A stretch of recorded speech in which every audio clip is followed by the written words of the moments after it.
This is the Ricoh GR IIIx, a camera that's been getting a lot of attention because of the 40mm lens equivalent, which is absolutely great. I was only able to use this camera for one day in Paris to test it out, and I really liked it. I like this part of Paris. I like this part of the Seine. It's by Bastille, not too many people. I really like the houses and architecture on the little island. So to make a panorama, I just use a simple technique of taking 3 or 4 pictures vertically and then stitching them together in software. I use PT GUI, but plenty of software does it. Photoshop does it as well. Pretending to throw food to the swans so they can get in the right position for a photograph. You're not supposed to feed them anyway. There are more and more people running each time I come down here. It's funny to see palm trees on this bridge. They never used to be here. A lot of street photography, or photography in general, is waiting around, waiting for the right moment. You find the place and then you wait for the subject, or you wait for the light, you wait for the moment. Some people think you just walk around and take pictures, but mostly you find the right place and you wait for something to happen, like the right person to come by, or a car to come by, or the sun to move in the right position.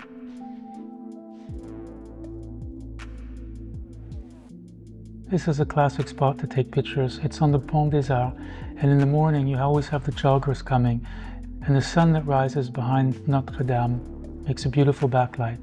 The 40mm lends itself well to this spot, but here's one with the 28, just so you can see the difference. I brought a GR2 to compare, so I can show you the difference. I have a 21mm lens attachment for this camera, so it's a bit big, it's a bit front heavy, but you can get really nice wide angle shots with this. And if you have both these cameras together in a bag, just imagine a body, 3 lenses in a bag.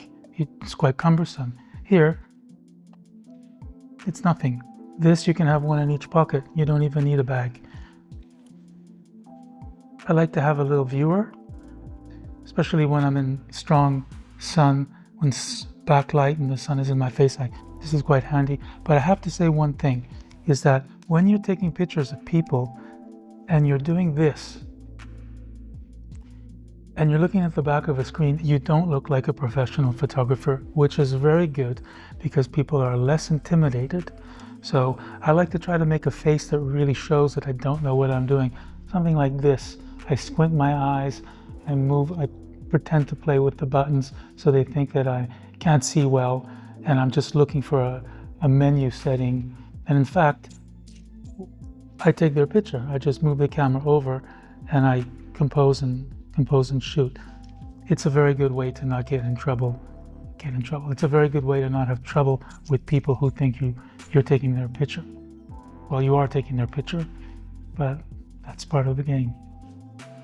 40mm is my favorite focal length. It was my favorite focal length when I shot medium format digital, which I still do on a phase 1 using the 55mm Schneider. My favorite Polaroid camera was the 110B with the Rodenstock 127mm lens, which corresponded to a 40mm lens. And of course the Rolleiflex with an 80mm is approximately 40mm. In any case, it's a great focal length. You can take pictures of people, portraits, you can take fashion pictures. It's a very, very practical and beautiful focal length. The camera's resolution is enough that you can crop in, and they do make a lens attachment where I think it corresponds to a 70 or 90 or something like that. So not having a viewfinder was, I guess, the only thing that I miss on this little camera. Is it is nice sometimes, but I'm fine without it, really. If I can have a smaller camera without a viewfinder or a larger sensor, the trade-off is very easy for me. Take the bigger sensor any day of the week. Snap focus works very well. For example, I usually keep it at 2 meters. If I'm in a really crowded place and I know people are going to be right up against me, I'll put it to 1.5, and then all I have to do is push that button and I don't have to worry that it's out of focus.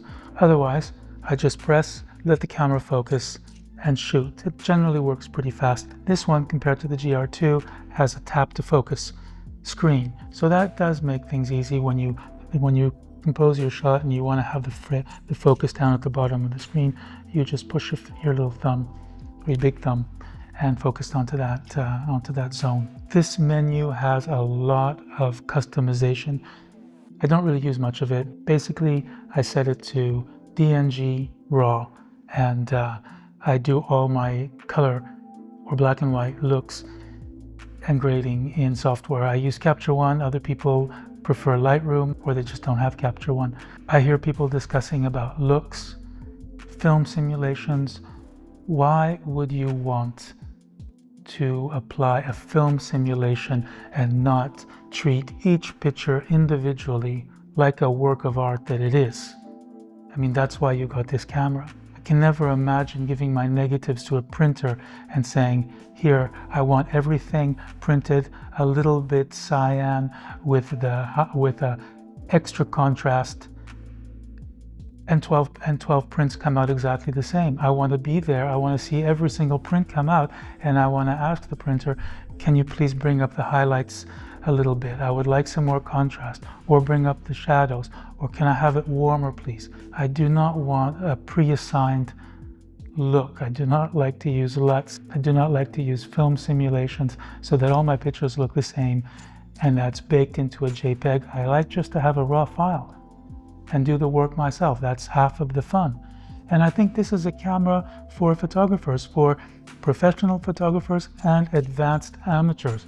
Yeah, it's an amateur camera as well, but it's someone who knows what they're doing. Some people won't agree with me. They'll say just put it on automatic or program, point the button and shoot.